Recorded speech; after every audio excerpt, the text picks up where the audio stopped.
Billionaire CEO sees a woman stealing medicine for her sick child. What he does will shock you. The security camera footage was already playing on every screen in the building. Ezekiel Thorne stood in the middle of his own pharmacy chain's flagship store, the most expensive, most polished, most untouchable medical retail establishment in the entire city of New Haven, and he was watching a woman steal. Not jewelry. Not money. Not something she could sell or trade or use for herself. Medicine. Children's medicine. And she was crying while she did it. Ezekiel had been called down personally by his head of security, Marcus, a broad-shouldered man who took his job perhaps a little too seriously. Marcus had his hand firmly on the woman's arm, not hurting her, but not letting her go either. She wasn't fighting. She wasn't screaming or making excuses. She was just standing there, in her worn-out gray coat that had seen too many winters, holding a small orange bottle of children's fever medication against her chest like it was the most precious thing in the world, which, for her, it clearly was. Ezekiel watched her from across the store, and something moved inside his chest that hadn't moved in a very long time. She was young. Maybe 27. 28 at most. Her dark hair was pulled back loosely, like she had done it in a hurry. Her eyes were red, not just from crying, but from the kind of exhaustion that sleep cannot fix. The kind that comes from watching someone you love suffer and being completely powerless to stop it. She had dried tears on her cheeks and fresh ones replacing them, and she wasn't even trying to wipe them away anymore.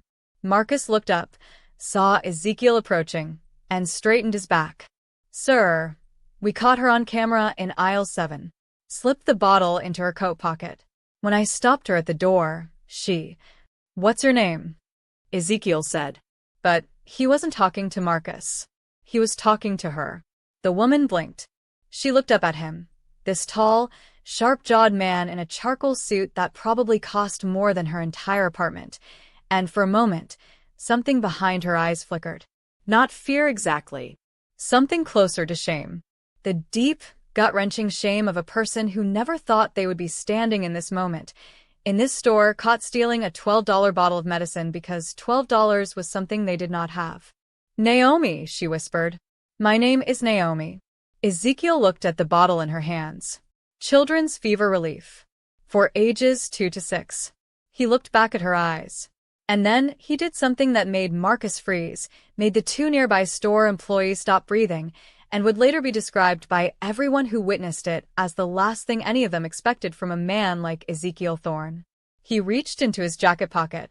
And that is where we need to stop, because what came next changed both of their lives forever.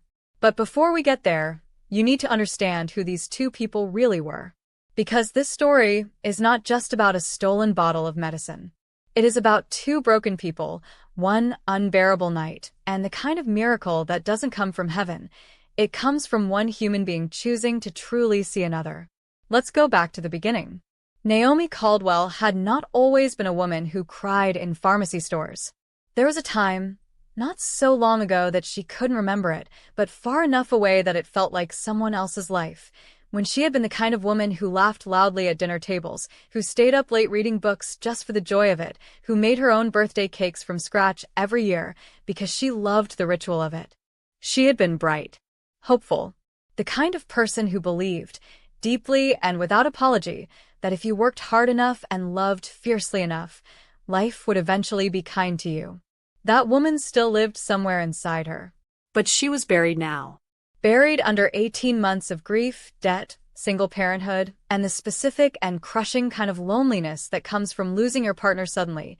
Not to a slow illness that gives you time to prepare, but to a car accident on a Tuesday afternoon that turns your whole world into a before and an after with no warning at all. Her husband, Daniel, had been gone for a year and a half. And not a single day had passed where she didn't reach for him in some small way, turning to say something funny, or starting a sentence she knew only he would finish, or lying awake at 3 in the morning wishing she could hear him breathe beside her one more time. But grief, as Naomi had learned, does not pause the world around you. Bills still came. Rent still came. And her daughter, little Ruth, still needed to eat, still needed to be held, still needed her mother to be present even when her mother felt completely hollowed out. Ruth was 4 years old. She had her father's wide, curious eyes and her mother's stubborn little chin, and she was, without question, the single reason Naomi got out of bed every morning. Ruth called her Mama in a voice so soft and sweet that it could break your heart in the very best way. She loved butterflies and grape juice, and this one worn stuffed rabbit she had named Biscuit, and she had never once in her 4 years of life done anything to deserve the fever that had taken hold of her small body 3 days ago and simply refused to let go. It had started as what looked like a common cold. Runny nose. Tired eyes. Ruth had been a little clingy, a little quieter than usual, and Naomi had held her on the couch and watched her cartoons and thought, "This will pass. Children get sick. This will pass." But on the second night, the fever climbed. And on the third morning, it climbed higher. Naomi had pressed her lips to her daughter's forehead, a mother's thermometer, the most ancient and reliable one, and felt the heat radiating off her small body like a little furnace, and her stomach had dropped straight through the floor. She had called the pediatric clinic. The earliest available appointment was in 2 days. She had called the emergency line. They told her to manage the fever with children's acetaminophen or ibuprofen, keep her hydrated, bring her in only if it crossed a dangerous threshold.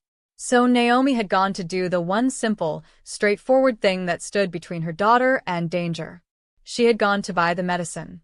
She had emptied her purse on the kitchen table first, a habit she developed in these past 18 months, this ritual of counting. There was a crumpled $10 bill. 3 ones. A collection of quarters and dimes that together added up to about $2.40.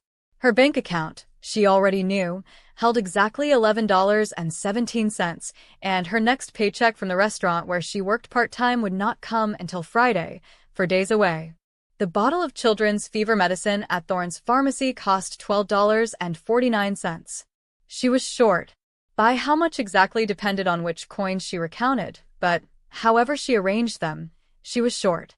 She had called her sister, Rachel, but Rachel was in the middle of her own storm, a husband recovering from surgery and 3 kids to manage, and an apology in her voice that told Naomi she genuinely wanted to help but simply could not. She had called her neighbor, old Mrs. Patterson, but Mrs. Patterson was hard of hearing and kept the phone volume too low and never answered after 8 in the evening anyway. There was no one else to call. That was one of the things nobody tells you about losing your partner, that you lose not just the person but your whole architecture of support. The one who would have said, "Don't worry, I'll run to the store." The one who would have had the other half of the solution before you even finished describing the problem. Naomi had sat at that kitchen table for a long time, looking at her money. Ruth had called out from the bedroom. "Mama, "I'm hot." 2 words. Soft and tired. And they cut Naomi open like a knife. She put every dollar and every coin back into her purse, picked up her coat, and walked to the pharmacy. She had not planned to steal anything. That part was important and true. She had walked into Thorne's pharmacy on Aldermore Street at 9:45 in the evening with the honest intention of speaking to the pharmacist or the manager, or whoever was in charge, and explaining her situation and asking if there was any way, any payment plan or assistance program or act of basic human grace that could get her that bottle of medicine tonight. But when she had gotten to the counter, the pharmacist on duty had been a young man named Patrick, young and a little impatient and clearly ready to go home, and when she had stumbled through her explanation, her voice cracking in ways she hadn't intended, he had looked at her with an expression that was not unkind exactly, but was deeply, unmistakably bureaucratic. He had told her about a customer assistance program that required an application, a form of identification, proof of income, and 3 to 5 business days for processing. 3 to 5 business days. Ruth was burning up tonight. Naomi had thanked him. She had actually thanked him.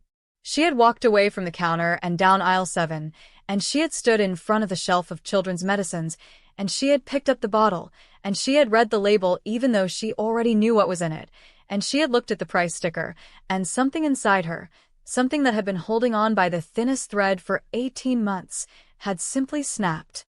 She was so tired. She was so unbearably tired of not having enough. Tired of the math never working. tired of being one small emergency away from crisis every single week, without rest, without relief, without anyone to share the weight. Tired of being strong because there was no other option. She slipped the bottle into her coat pocket. Her hands were shaking. Her heart was hammering so hard she could feel it in her ears. She was not a thief. She had never stolen anything in her life, not a piece of candy as a child, not a borrowed pen she forgot to return. This went against everything in her. But the image of Ruth's small face, flushed and miserable, pushed every other thought out of the way. She walked toward the exit. She almost made it. Marcus had appeared at the door like he'd been waiting, and maybe he had. The camera in aisle 7 was apparently very reliable, and when he put his hand on her arm and said, "Ma'am, I need you to come with me," Naomi did not run. She did not argue. She just stopped walking and stood there and let the shame wash over her in a wave so powerful it nearly took her knees out from under her. She was still holding the bottle against her chest when Ezekiel walked over. Ezekiel Thorne was 41 years old, and he had built his life on one principle above all others: precision. Not cruelty. That was a misunderstanding that many people made about him, and he had long since stopped correcting it. But precision. Every decision made with clear eyes and complete information. Every action measured against outcome. Sentiment had its place, he believed, but not in business. And since business had consumed most of his life for the past 15 years, sentiment had been slowly, methodically pushed into a very small corner. He had started with nothing or close to it. His father, Solomon Thorne, had been a hard-working man who drove trucks and came home smelling like diesel and coffee, who used to sit at the kitchen table on Sunday mornings reading his Bible with the same patient concentration he gave everything. Solomon had not been a rich man, but he had been a principled one, and he had passed 2 things to his son without ever sitting down to deliberately teach them: the belief that a man's character is measured by what he does when no one is watching, and the quiet, unshakable conviction that hard work compounds, that every small, honest effort builds on the last, and one day the building becomes something extraordinary. Ezekiel had taken those 2 things and built an empire. Thorne Medical Group now operated 62 pharmacy locations across 11 states. It employed over 4,000 people. It had a market value that financial journalists liked to write breathless articles about. Ezekiel sat on 3 charitable boards, was profiled in business magazines with words like visionary and relentless, and lived in a penthouse apartment on the 44th floor of a building he also happened to own. He had everything. And yet, standing in his own store on this unremarkable Wednesday evening, he had only come in because he was visiting the area for a site inspection of their newest location down the street and had stopped in to check on this one unannounced, as he sometimes did. Something about the woman standing in front of him made the whole empire feel suddenly very far away. She had said her name was Naomi. And he had looked into her eyes, really looked, the way he had trained himself not to do in business meetings because it made him too susceptible to things that had no place in boardrooms, and he had seen something that he recognized, even though he had no language for why he recognized it. He had seen the look of a person who had already tried everything else. He turned to Marcus. "Let go of her arm." Marcus blinked. "Sir, store policy requires that we—" "Marcus."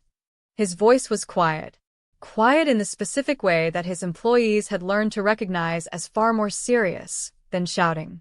"Let go of her arm." Marcus released her. Ezekiel looked at Naomi.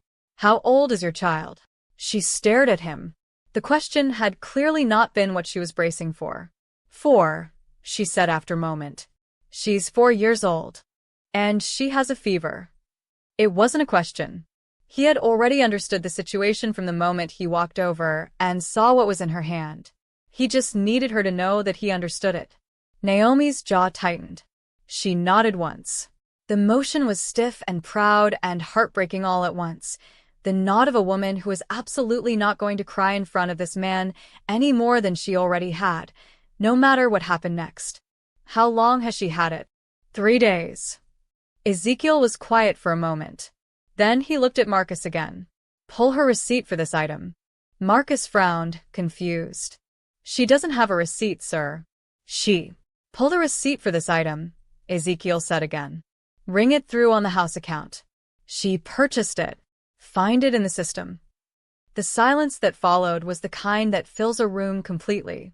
Both store employees had drifted closer, drawn by the gravity of whatever was happening, and now stood perfectly still. Marcus stared at his employer for a long 3 seconds, then something shifted in his expression, not quite understanding, but recognition, and he turned and walked toward the register without another word. Naomi had not moved. She was looking at Ezekiel the way a person looks at something they are not entirely sure is real. "You don't have to do that," she said. Her voice was barely above a whisper. "I know," he said. "I'll pay you back. When I get paid on Friday, I'll come back and you don't need to do that either." She shook her head slowly. There it was again, that particular pride, that quiet refusal to be simply rescued without protesting it. He found that he admired it, even now, even in this context. "Then what do you want?" she asked. And there was no hostility in it. It was a genuine question from a woman who had learned, through hard experience, that nothing comes without a price. Ezekiel Thorne looked at her for a moment, and then he said something that even he had not planned to say. Something that would set into motion a series of events that neither of them could have predicted, and that would, in ways neither of them yet understood, cost them both a great deal before it gave them something far greater. "I want you to tell me if she's going to be okay," he said quietly. "That's all. I want to know the little girl is going to be okay." And that was when Naomi Caldwell, who had been holding herself together with sheer willpower and maternal determination through 3 sleepless nights and more fear than any person should carry alone, finally stopped fighting the tears. And Ezekiel Thorne, billionaire, empire builder, man of precision, stood in the middle of his own store and did not look away. His hand was still in his jacket pocket, and what he pulled out next was not what Marcus expected. It was not what Naomi expected. It was not what anyone in that store expected. And it would change everything. Subscribe to this channel to support our growth. Your support means the world to us. He pulled out his phone. Not a checkbook. Not a business card. Not cash, though there was certainly plenty of that available to a man like Ezekiel Thorne. He pulled out his personal phone, the one with the cracked corner on the screen that his assistant kept begging him to replace, and he looked at Naomi with an expression that was difficult to read, somewhere between determined and something softer, something he clearly wasn't used to wearing on his face in public. "What's your daughter's name?" he asked. Naomi blinked. Of all the questions she had prepared herself for, and standing in a pharmacy having been caught stealing, she had mentally prepared for quite a few. This was not one of them. "Ruth," she said carefully, the name coming out tender the way it always did, the way her daughter's name always fell to her mouth like something precious. "Her name is Ruth." Ezekiel nodded slowly, as if the name meant something to him. And maybe it did. He had grown up in a house where the Bible was not just decoration on the shelf but a living document, read aloud at the dinner table, quoted during arguments, whispered during hard times. Ruth. The woman who refused to leave. The woman who said, "Where you go, I will go." He had always thought that was one of the most quietly powerful sentences ever written. He dialed a number. It rang twice. Jonathan. His voice shifted when someone picked up, not colder, but more direct. The voice of a man who was used to people answering immediately and appreciated that they did. "I need Dr. Abigail Mensa's personal line." "Yes, tonight. Now, actually."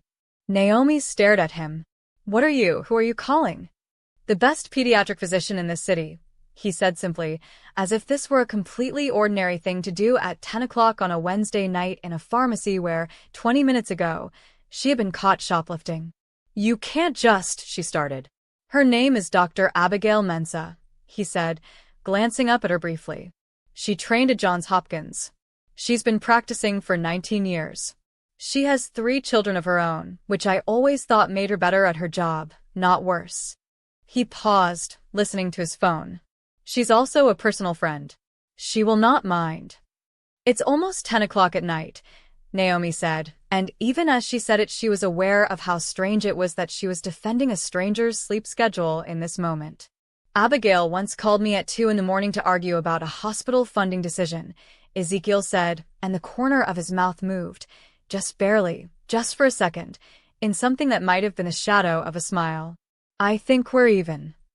Marcus returned from the register and held out a small printed receipt with the careful, slightly bewildered expression of a man who had stopped trying to understand what was happening and decided simply to participate. Ezekiel took it without looking and held it out to Naomi. She took it. Her fingers were still trembling slightly, and she hated that they were, but there was nothing she could do about it. She looked down at the receipt. Paid in full. The timestamp read 9:58 p.m. As if she had simply walked in and bought it like anyone else. Something about that small, quiet dignity, the way he had chosen to handle it not with charity or pity, but with the simple restoration of her dignity, made her throat tighten in a way that was almost unbearable. Then the call connected, and Ezekiel turned slightly away, and she heard him speak in a lower voice, warm in a way that surprised her, genuine in a way that surprised her more. "Abigail. I'm sorry to call this late. I have a situation." A pause. "No, not a business situation. A child. 4 years old, persistent fever for 3 days. Mother is with me now." Another pause, longer. His jaw shifted. "I know it's late. I know. I'm asking anyway." He listened for a moment, and then there it was again, that shadow of a smile, more visible this time. "You're a good person, Abigail. I'll tell her." He lowered the phone and looked at Naomi. "She'll do a video call in 15 minutes. She wants to see Ruth directly. She says she can assess a lot just from looking at the child, checking her color, her breathing, her responsiveness." He paused. "She also says, and I'm quoting here, that any mother managing a sick child alone for 3 days without proper medical support is, and these are her words, a warrior." Naomi said nothing for a moment. She was pressing her lips together very hard. "I need to get home," she finally said. "Ruth is she's alone. I left her sleeping, but if she wakes up and I'm not there, then we should get you home," Ezekiel said, as if this were obvious. As if the solution to every problem were simply the next logical step, and hesitation was just wasted time. "I can take the bus." He looked at her. Not unkindly, but with the specific expression of a man who had just spent 10 minutes watching her hold a bottle of stolen medicine against her chest while crying, and was not prepared to watch her stand at a bus stop in the cold at 10 at night after all of that. "My car is outside." "Mister," she stopped. She actually didn't know his name. She knew his face from somewhere, a magazine, maybe, or a billboard. One of those glossy things she walked past and never paid much attention to because they belonged to a world that had nothing to do with hers. But she hadn't connected it yet.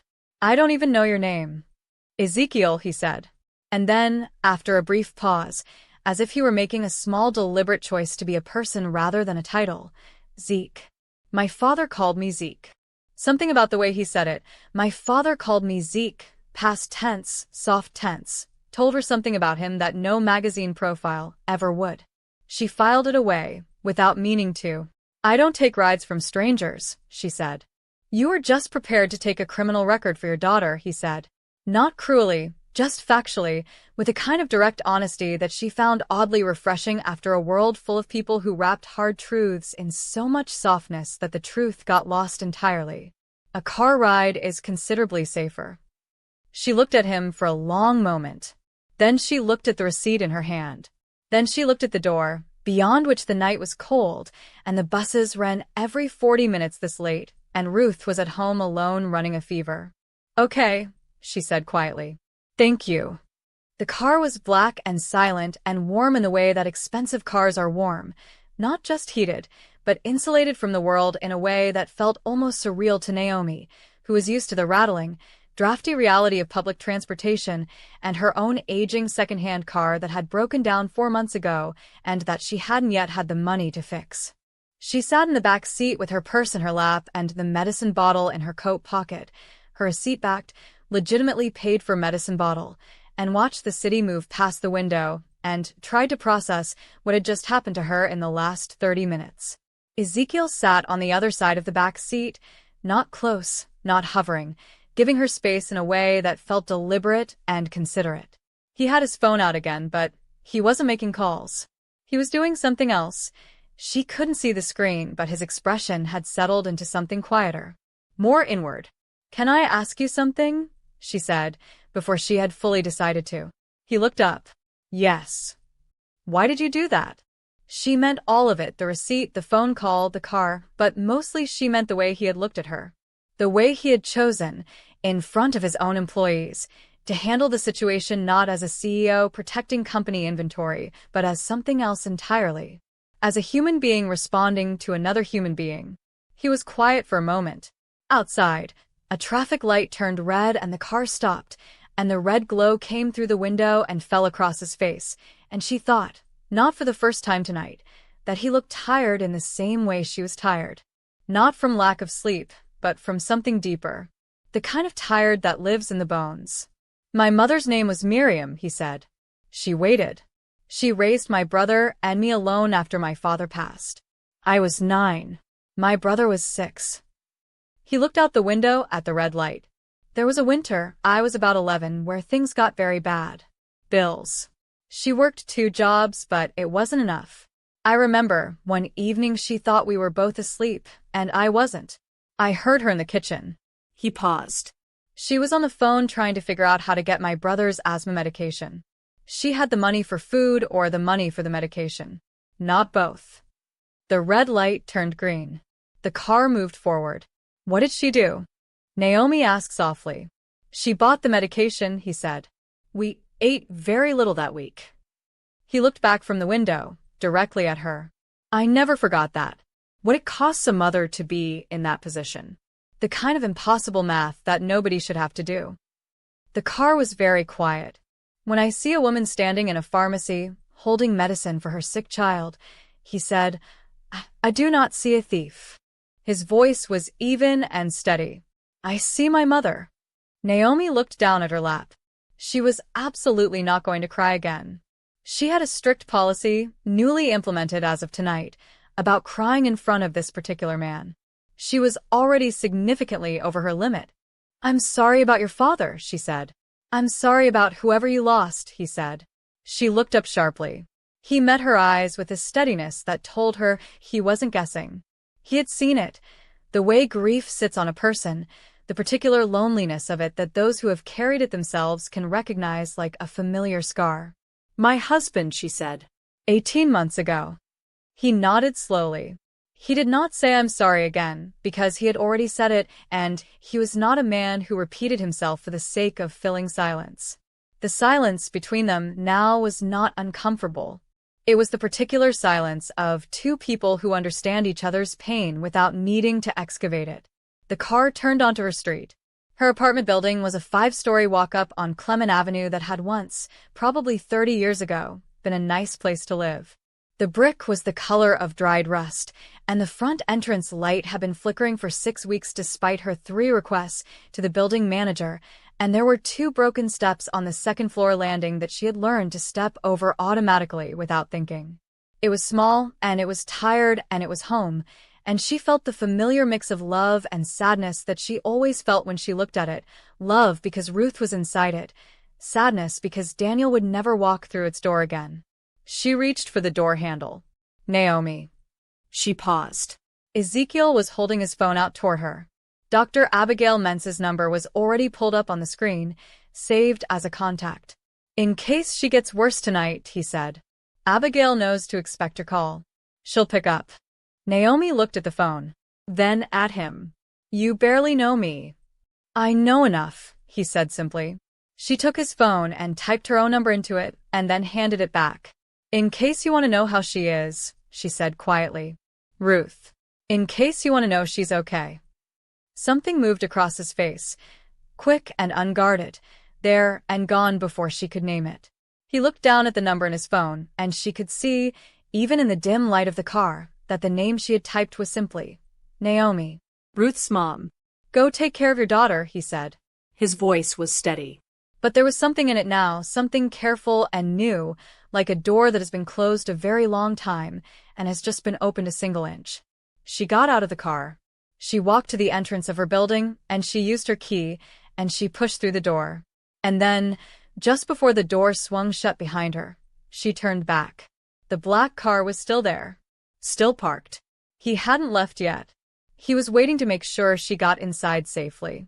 She stood there for just a moment, looking at the car through the glass door, and she felt something move through her chest that she had not felt in a year and a half. Not happiness exactly. Happiness was too simple a word for it. It was more like warmth returning to a place that had been cold for so long that she had stopped expecting it to be warm again. She let the door close.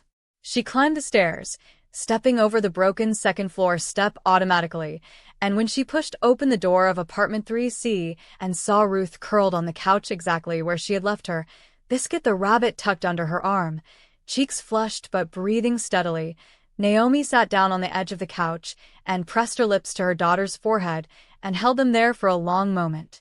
Still hot. But she had the medicine now. She would be okay. "Mama," Ruth murmured without opening her eyes. Just the word, soft and automatic. The way children say the name of the person who is their entire world. "I'm here, baby," Naomi whispered. "I'm right here." She gave Ruth the first dose of medicine, coaxing her gently awake just enough to swallow it with a few sips of water, and then she tucked the blanket more firmly around her small shoulders and sat back and breathed for the first time all evening. Her phone buzzed. A text from an unknown number. She opened it. "Let me know she's okay. Ezekiel." She stared at the message for a long time, at the simplicity of it, at the way he had signed it with his full name, as if he needed her to know exactly who was asking. As if he wanted there to be no ambiguity about the fact that he, personally, wanted to know. She typed back, "First dose given. She's sleeping. Thank you, Naomi." A minute passed. Then 2. She was about to put the phone down when it buzzed again. "Good. Sleep. You both need it." And then, 30 seconds later, one more message. "Miriam would have liked you." Naomi read that last message 3 times. She read it the way you read something that hits you in a place you weren't protecting, the way a single sentence can sometimes carry the weight of everything a person cannot quite bring themselves to say out loud. She set the phone face down on the cushion beside her. She looked at Ruth. She looked at the orange medicine bottle on the coffee table, with its receipt, paid in full, 9:58 p.m., and she thought about a man in a crack-screen phone and a charcoal suit who had been 9 years old when he lost his father and had never forgotten the sound of his mother crying in the kitchen. She did not know what any of this meant. She did not know if it meant anything at all, or if tonight was simply a strange and tender moment that would fade in the morning like a dream. But something had shifted. In her. A small, quiet, terrifying shift. The kind that happens not with noise or drama, but with the gentle, unstoppable movement of something that has been frozen for a very long time beginning, slowly, cautiously, to thaw. She did not know that across town, on the 44th floor of a building he owned, Ezekiel Thorne was standing at his floor-to-ceiling window, looking out at the city with his phone in his hand and her name on the screen, and that he had read her last message 4 times, and that he had not moved from that window in over an hour.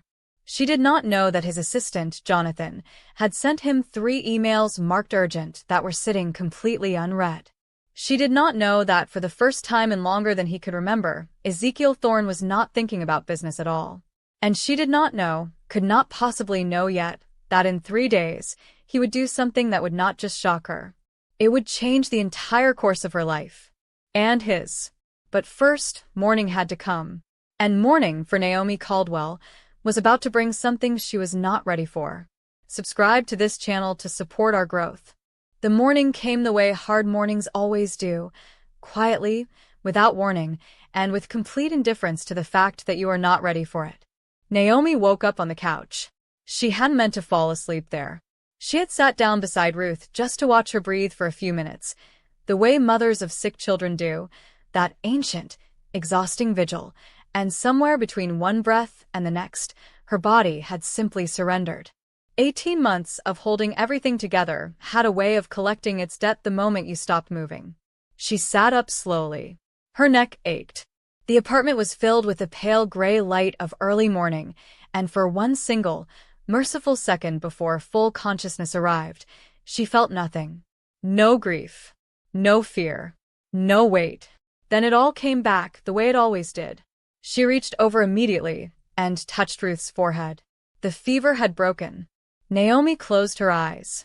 She pressed her palm flat against her daughter's cool, smooth forehead and stayed there, perfectly still, and the relief that moved through her was so complete and so physical that it felt almost like pain. The good kind. The kind that reminds you that you are still alive, still feeling, still here. "Thank you," she whispered. To who exactly? God, the universe, the medicine, the man who had made sure she got it. She couldn't have said. Maybe all of them. Ruth stirred and opened her eyes. Those wide, dark, curious eyes that belonged to Daniel and never failed to make Naomi's heart do something complicated. "Mama," she said, her voice small and morning rough. "I'm hungry." Naomi laughed. Actually laughed, a short, surprised, genuine sound that felt strange and wonderful coming out of her own chest. "Yeah," she said, smoothing Ruth's hair back from her forehead. "That's the best thing you've ever said to me." She made Ruth toast with butter and cut it into triangles the way Ruth liked.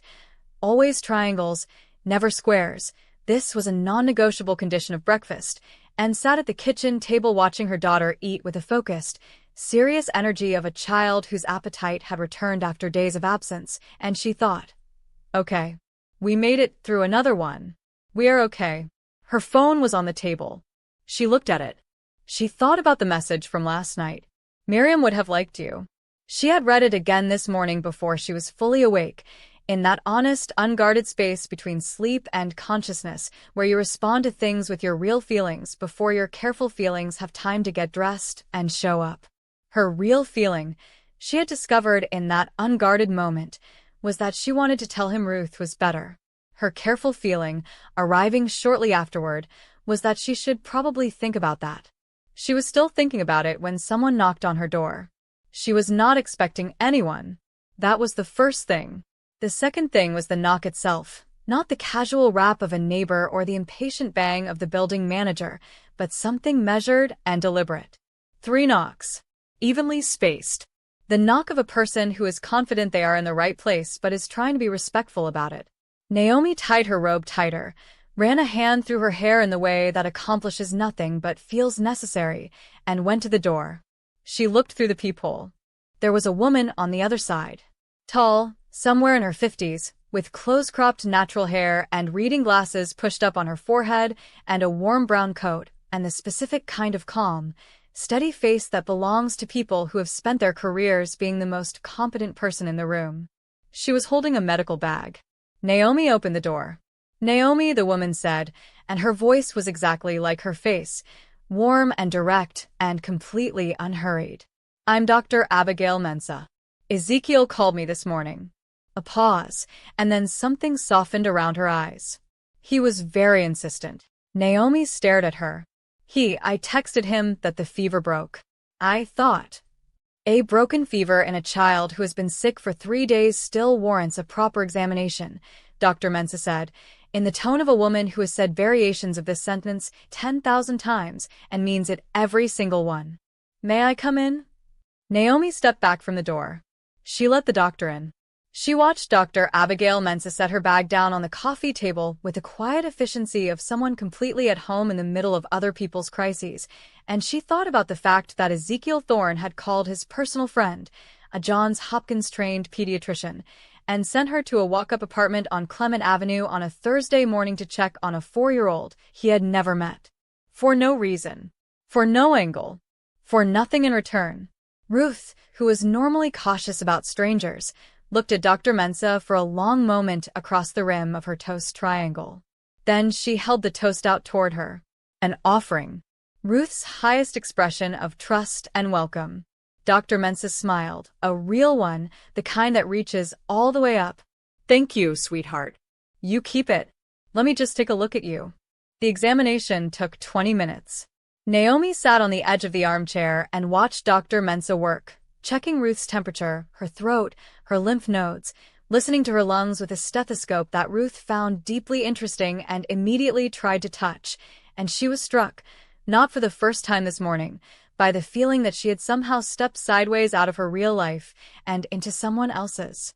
"She's going to be completely fine," Dr. Mensah said finally, repacking her bag.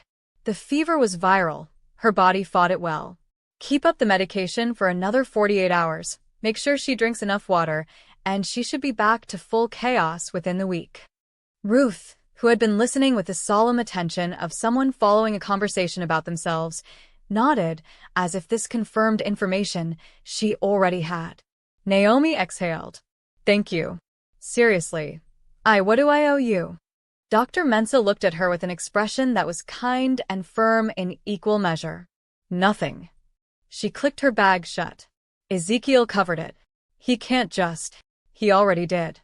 She stood, smoothed her coat, and looked at Naomi with a specific assessment of a woman who notices everything. He also asked me to give you this. She reached into her coat pocket and produced a small envelope, cream-colored, sealed, with Naomi's name written on the front in handwriting that was angular and deliberate, and somehow exactly what she would have expected from him. Naomi took it. She looked at it. He's a complicated man, Dr. Mensah said quietly, and there was something in her voice, affection and caution braided together, that made Naomi look up. But he is not a bad one. In fact, she paused, as if deciding how much to say. In the 30 years I have known him, I have never seen him do what he did last night. Not once. She let that land. I thought you should know that. She said goodbye to Ruth, who waved Biscuit the rabbit at her in farewell, and she was gone. The apartment was very quiet. Naomi looked at the envelope in her hands for a long moment. Ruth had climbed off the couch and was toddling toward her box of crayons in the corner, already recovered, already moving on with the magnificent resilience of small children who do not yet know how to hold on to suffering. She opened the envelope. Inside was a single card. No letterhead. No company logo. Just his handwriting on plain cream cardstock. Naomi. I hope Ruth is better this morning. I hope you slept. I have been thinking since last night about what you said, that you would pay me back on Friday. You don't owe me anything. But if you are willing, I would like to offer you something. I have an opening for a patient care coordinator at my Aldermore Street location. It is a real position, properly paid, with benefits including full medical coverage for you and your daughter. This is not charity. I have a real problem I need someone to solve, and I think from the 30 minutes I spent with you last night that you might be exactly the kind of person who solves problems well. You do not have to say yes. You do not have to call. But if you would like to speak further, my number is below. Ezekiel. P.S. My father's name was Solomon. He used to say, the kindest thing one person can do for another is to refuse to look away. I have been looking away for a long time. I think I forgot why I was supposed to stop. Naomi read the letter twice. Then she sat down on the couch, right in the middle of it, not on the edge, the way you sit when something has genuinely taken the strength out of your legs, and she pressed the card against her chest and looked at the ceiling and breathed. Ruth looked up from her crayons. Mama? You okay? Naomi looked at her daughter. At those wide eyes. At Biscuit tucked under her arm. At the toast crumbs on her chin. Yeah, baby, she said softly. I think maybe we are. She picked up her phone. She started to type his number in. And then her phone rang. Not Ezekiel's number. A number she didn't recognize, with an area code from a different state, and something about the way it sat on her screen, insistent and unfamiliar, made her stomach drop before she even answered it. She answered it. The voice on the other end was a man's. Professional. Clipped. Is this Naomi Caldwell? Yes, she said slowly. Miss Caldwell, my name is Gerald Fisher. I'm a senior attorney with Hargrove and Associates. A pause. I'm calling regarding the estate of your late husband, Daniel Caldwell. There are some matters that have recently come to our attention that require your urgent presence. Another pause, longer and somehow heavier. Miss Caldwell, I'm afraid there are some things about your husband's finances that you were not made aware of before his passing. The room felt very still. What kind of things? Naomi asked. Her voice came out smaller than she intended. The attorney exhaled on the other end of the line. The exhale of a man about to deliver news that he would rather not deliver. Miss Caldwell, he said carefully, your late husband had a second account. And in that account, the line crackled. And in the silence that followed, before he could finish his sentence, Naomi felt the floor shift beneath her in the way it does when something is about to change. Not gently this time, not with the quiet warmth of a letter pressed to your chest, but completely, violently, and without mercy. Subscribe to this channel to support our growth. Ms. Caldwell, are you still there? Naomi realized she had stopped breathing. She forced air back into her lungs. Yes, she said. I'm here. What kind of account? What are you talking about? Gerald Fisher, the attorney, cleared his throat in the way that lawyers clear their throats when they are about to dismantle something you thought was solid. Your husband opened a secondary account approximately 14 months before his passing. It was a private account, not connected to your joint finances. A pause. There was a significant sum deposited into it over several months. Regular deposits. Structured payments. The room was tilting. How significant, Naomi said. It wasn't really a question. It was the voice of a woman bracing for impact. $437,000, Miss Caldwell. The number landed like something physical, like something thrown at her from a great height. Ruth was in the corner, coloring. Blue and yellow stripes on a page, her small tongue pressed between her teeth in concentration, completely untouched by the earthquake happening 6 feet away from her. That's... Naomi's voice broke and she caught it, held it together. That's not possible. Daniel and I shared everything. I handled our finances. I would have known.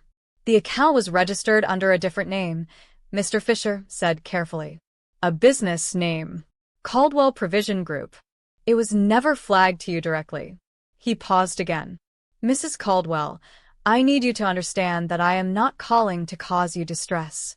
I am calling because my firm has been sitting on this information for 14 months, under instruction from your husband, with a specific directive about when and how it was to be disclosed to you. Naomi stood up from the couch. She didn't decide to, her body just did it, the way bodies move when the brain is too overwhelmed to give clear instructions. She walked to the window. She looked out at Clement Avenue, at the ordinary Thursday morning moving below her. A man walking a dog, a woman pushing a stroller, a delivery truck double-parked, and she thought, all of those people have no idea. They are just having a Thursday and they have no idea. Under instruction from my husband, she repeated slowly. Daniel left instructions. He did, Mr. Fisher said. Your husband contacted our firm 8 months before his accident, Ms. Caldwell. He was updating his personal affairs. He was, a careful pause. He was apparently a man who thought about the future very seriously. Something cracked open in the middle of Naomi's chest. Because that was Daniel. Exactly, precisely, heartbreakingly Daniel. The man who always renewed the car insurance 2 months early. The man who kept a folder labeled just in case in the filing cabinet that contained every document the family might ever need, organized alphabetically, updated annually. The man who, on their 3rd anniversary, had given her a card that said, I'm not afraid of anything as long as I know you're okay. He had known. Not that he was going to die, no one knows that. But he had known that life was uncertain, and he had quietly, without telling her, without worrying her, built a floor beneath them for the day the ceiling fell. The directive, Mr. Fisher continued, his voice gentler now, reading her silence correctly, states that the funds were to be disclosed to you only after a period of 18 months from the date of his passing, or upon evidence that you were facing significant financial hardship, whichever came first. Another pause. We became aware of your current circumstances 3 days ago through a routine review. The 18 months passed last week. 3 days ago. The night she had walked into a pharmacy and stolen medicine for her daughter. The night the floor had already been crumbling beneath her feet, and she had not known, that Daniel had built a new one long before he left. He knew, she whispered. He loved you very much, Miss Caldwell, Mr. Fisher said quietly. And coming from a lawyer, in a professional phone call, at 9:30 on a Thursday morning, it was the most human thing she had ever heard a stranger say to her. Naomi pressed her free hand flat against the cold glass of the window. And she wept, completely, fully, without fighting at this time.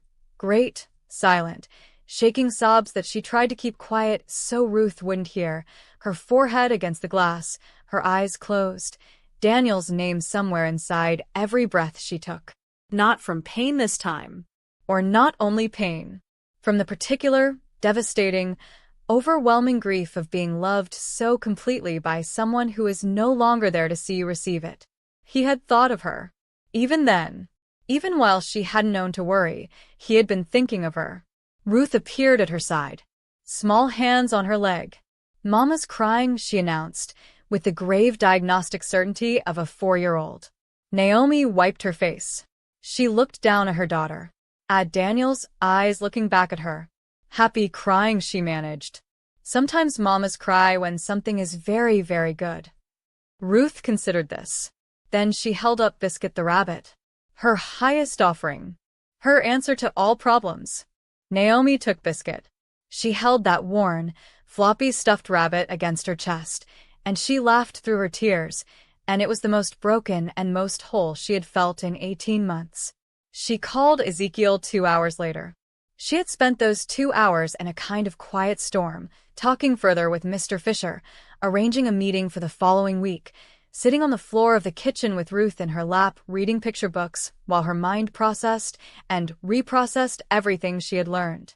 She had called her sister Rachel, who had screamed loud enough to wake her recovering husband, and then cried, and then screamed again. But through all of it, through the shock and the grief and the staggering, almost incomprehensible relief, she had kept thinking about the letter in her hand. The cream-colored card with the angular handwriting. The kindest thing one person can do for another is to refuse to look away. She dialed the number at the bottom of the card. He picked up on the second ring. Naomi. Not a question. He had clearly saved her number already, and the way he said her name, not with surprise, but with a kind of quiet readiness, as if he had been hoping she would call, and had not wanted to admit it, made something flutter in her chest that she was not quite prepared to examine yet. "Ruth is completely better," she said. "Dr. Mensah came." "Thank you. She was wonderful." "I'm glad." A brief pause. "And you? Did you sleep?" The question, simple, direct, personal, landed differently than she expected. Because no one had asked her that in a long time. Not in that way. Not with that particular weight behind it, that genuine need to know. "I slept," she said. "Something happened this morning." "Something," she stopped. How do you compress that phone call, and Daniel's secret account, and the image of Biscuit pressed against her chest, into a sentence? "Something good," she said finally. "Something I wasn't expecting. I'll tell you about it sometime." "I'd like that," he said. And then, carefully, "Did you read my letter?" "Yes." Silence. The kind that means more than words. "Is the position still available?" she asked. She heard something shift in his breathing. Something that, on a less controlled man, might have been called relief. "Yes," he said. "It is." "Then I'd like to talk about it." She paused. "I'm good at solving problems. I want you to know that going in. I won't be in that position for long before I'm running something." A beat of silence. And then Ezekiel Thorne laughed. Not a polite laugh. Not a boardroom chuckle. A real laugh, unguarded, surprised, genuine. The laugh of a man who has forgotten what it feels like to be caught completely off guard by something delightful. It lasted only a moment, but it was the kind of moment that changes the atmosphere of things. The kind that opens a window in a room that has been closed too long. "I don't doubt it," he said. They met 3 days later. Not at his office. She had half expected the full executive experience, the lobby with the marble floors and the assistant with the clipboard and the conference room with the views. Instead, he texted her an address that turned out to be a small coffee shop on Birchwood Street called Canaan's, cramped and warm and smelling of cardamom and fresh bread, with mismatched chairs and a chalkboard menu and the kind of comfortable noise that makes private conversations feel safe. He was already there when she arrived. No suit today, dark jeans, a simple gray sweater, that cracked corner phone face down on the table beside his coffee cup. He stood when he saw her come in, which she hadn't expected, and something about that small, old-fashioned courtesy, the simple act of a man standing up when she entered the room, made her simultaneously want to smile and want to warn herself. She sat across from him. They talked for 3 hours. About the job, yes, genuinely, in real practical detail, because he had not been exaggerating about the position or the need, and she had not been exaggerating about her capabilities. She had spent 4 years before Ruth was born as an office manager for a medical practice, and she understood systems and people and the particular chaos of healthcare administration, and he listened to her the way she had noticed he listened to everything, completely, without interrupting, without the restless energy of someone waiting for their own turn to speak. But they also talked about other things. About Solomon Thorne, who had read Psalms at the kitchen table and smelled like diesel, and called his son Zeke. About Daniel, who had renewed insurance 2 months early and built a secret floor beneath his family, without saying a word. About Ruth and Biscuit. About the specific loneliness of success, which Ezekiel described not with self-pity, but with the honest, matter-of-fact precision of a man naming something he had simply observed about his own life. About what it means to build an empire and look around at the top and realize that the one thing all that building cannot build is someone to come home to. Outside the window, the city moved past. Inside Canaan's coffee shop, 2 people who had met over a stolen bottle of medicine sat across from each other and, without either of them quite deciding to, began. Not quickly. Not recklessly. They were both too bruised for reckless. They were both people who knew what it cost to lose something, and that knowledge made them careful with each other in a way that felt not like caution but like respect. But they began.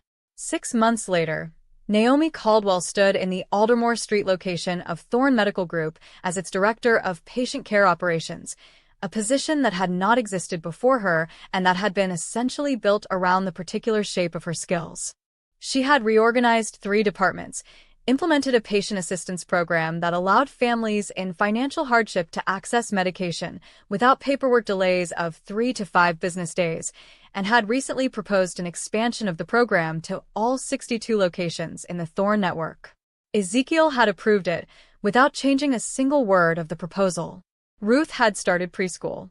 She brought Biscuit every day in her backpack, which was technically against the rules, but her teacher had decided to stop enforcing that particular rule after the 3rd week because Biscuit was clearly load-bearing. On a Thursday evening in early autumn, Naomi was the last one left in the office.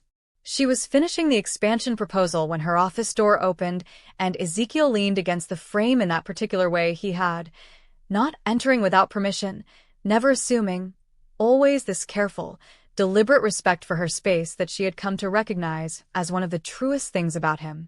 "Ruth is with your sister tonight," he said.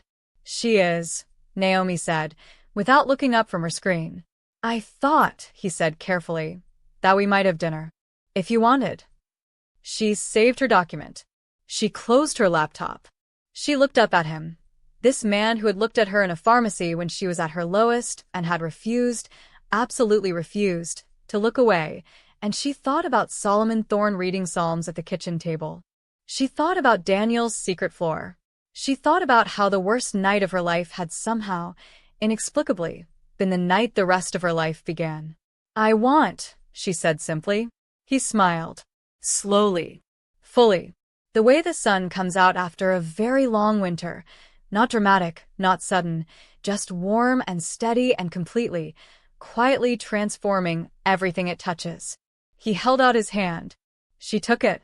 And outside, the city moved on, indifferent as always, having absolutely no idea what had just happened inside this small office on Aldermore Street, which was fine because some things do not need an audience. Some things are only for the 2 people inside them. Some healings happen quietly, in the spaces between one life ending and another one beginning, in the choosing to stay open when everything in you wants to close, in the medicine that costs $12 and the man who refused to call it theft, and the little girl with her rabbit, and the father who built a floor before he fell. Some loves begin in the most broken places.